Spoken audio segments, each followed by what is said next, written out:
ඔන්න ඉතින් මේ තමා වොන්ඩ විලේජ් එකේ පළවෙනි බ්ලොග් එක. අපි උදේම ගමනක් යන්න තමයි ඉතින් මේ යන්නේ. පේනවනේ අපේ මල්ලි යන විදිය.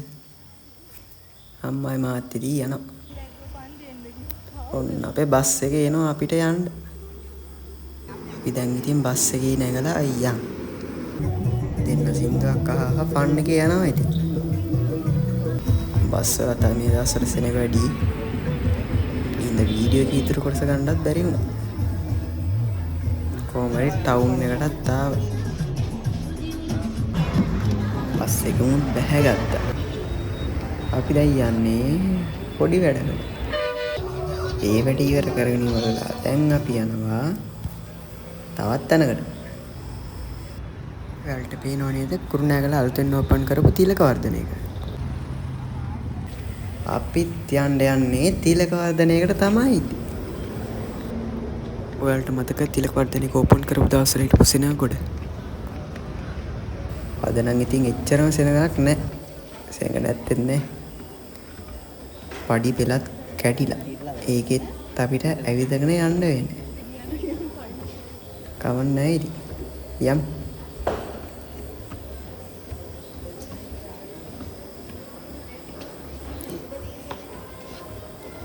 පේනවනේ ඉන්න සෙනග නැත්තේත් නැහැ.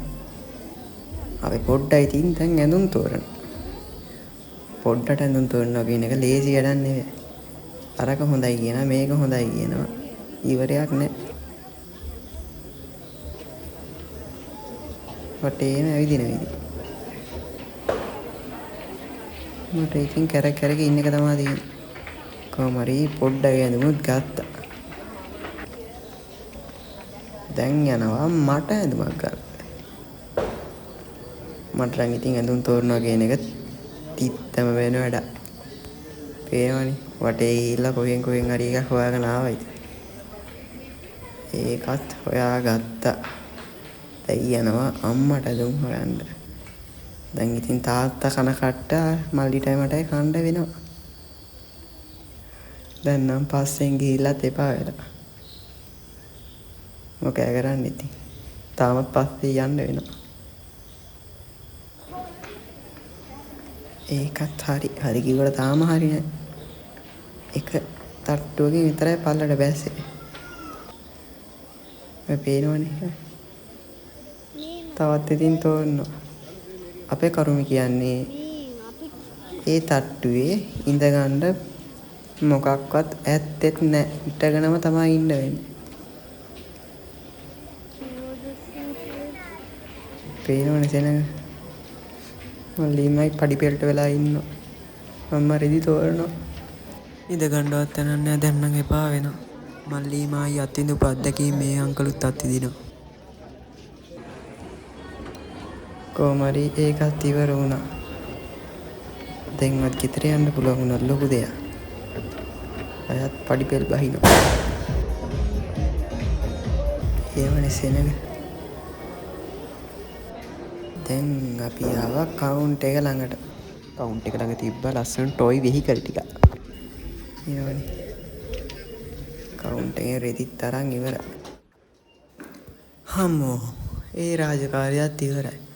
දැන් ඉතින් අපි යනවා යන්න. තිලකවර්ධනයෙන් එළියටත් ආවා. දැන් නම් හොදටම මහන්සි. අවුරුදු කාලේ කියන්නේ ඉතින් මෙව්වගෙන් බේරෙන්නත් බෑ. එක තැනකින් අරන් ඉවරෙද්දී තවත් තැනකට. මෙයා ඉතින් ගමනක් එක්කන් ආවා කියන්න හෝ තමයි ඉතින්. අම්මට හොඳ දඩයක් වැටෙනවා ඉතින්. එක දඩයක් නම් කවන්න දඩ දෙක තුනම වැටෙනවා පේනවනේ. ඔහොම ඉතින් ඒවත් අරන් ඉවරලා අපි යනවා බස් හෝල්ට් එකට. මහන්සි අප්පා පයින් යනවා කියන්නේ බස් හෝල්ට් එකට. අපි යන්නේ කැප්පිටිගල කුරුණෑගල බස් එක.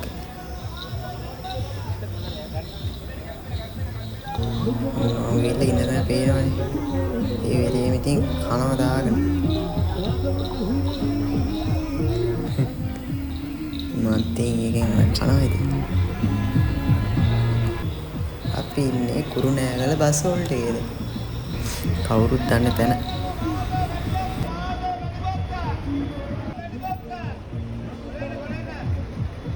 පේනවනේ පෙරලගෙන කනවා ඉතින් දාගෙන.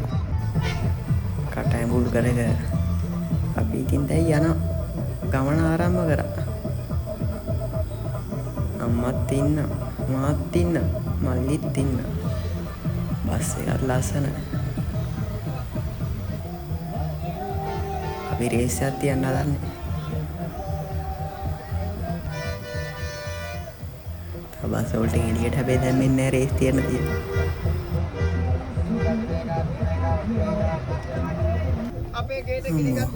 මේ වෙලාවට තමයි ඉතින් පපුව පිච්චෙන්නේ.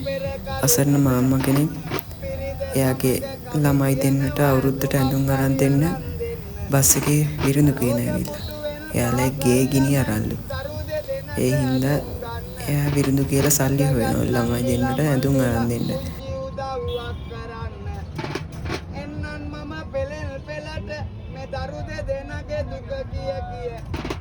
ඇතුමක් කරි ගන්න කියලා මෙතන නෝනා සලකයි මට. මේ බලන්න මේ නෝනා අද රුපියල් 500ක් මට දුන්නේ. මේ රුපියල් 500 මේ නෝනාට බර වෙලාව මේ රුපියල් 500 මේ භූමියේ ඉන්නේ දෙවිවරු වගේ මිනිස්සු. එයාලා ගොඩක් කට්ටිය මිනිස්සුන්ගේ දුක කරනවා. බලන්නකො ඉතින් මෙහෙම හිතලා ඉවරලා මෙහෙම සල්ලි දෙයිද? 500ක් තියාගෙන ඉස්සර ආසන දෙට පිටිපස්සේ ආසන දක්වා අහක බලන්න එපා. මේ නෝන්ලා තවත් රුපියල් 150කින් ආධාරය. මේ බලන්න රුපියල් 700ක්. මට තේරෙන්නේ මිනිස්සු ගොඩක් අසරණ වෙන්නේ නොහිතන තැන්වලින්. නොහිතන තැන්වලින් වැටෙන්නේ. ඒ තැන්වලදී මෙහෙම මිනිස්සුන්ට හයියක් වෙන එක ලොකු දෙයක්. ගුරු කියන්න ඕනේ ඒ වෙලාව මටත් හොඳටම සැර වැදිලා හිටියේ. ඒ අච්චාරු එක මාරම සැරයි. පුදුම සැරක් තිබ්බේ.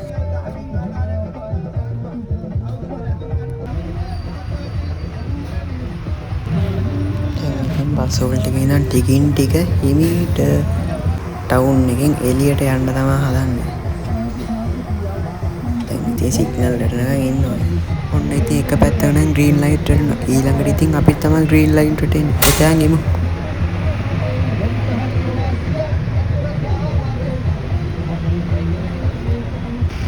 අපිටත් ග්‍රීන් ලයිට් එක වැටුණා. දැන් අපිත් දැන් කුරුණෑගල ටවුන් එකෙන් අපි හිමීට එළියට යනවා. කුරුණෑගල ලස්සන කරලා තියෙන එකම තැන ඇතුගල බලන්න කොච්චර ලස්සනද කියලා. ටවුන් එකෙන් එළියට දැම්ම විතර බස් එක වේගෙන් යනවා. සෙනගත් එන්න බැරි යනවා. නංගි දැක්කද දන්නේ. හැබැයි රවල බැලුවට ඔයාව නම් නෙවෙයි වීඩියෝ කරේ. පොඩ්ඩටත් හොඳටම නින්දයි කියලා. මටත් දැන් නම් හොඳටම නිදිමතයි. තා කොච්චර දුරක් යන්නද? එපා එන කම්මැලි. අම්මට නිදිමතයි වගේ හැබැයි. බස් එකත් ජෙට් එන්ජින් ගහලා වගේ පුදුම වේගයකින් යන්නේ. අනිවාර්යෙන් CTB බස් එක පිටිපස්සෙන් එනවා ඇති. ඇහෙනවනේ ඔයාලටත් යන සද්දේ.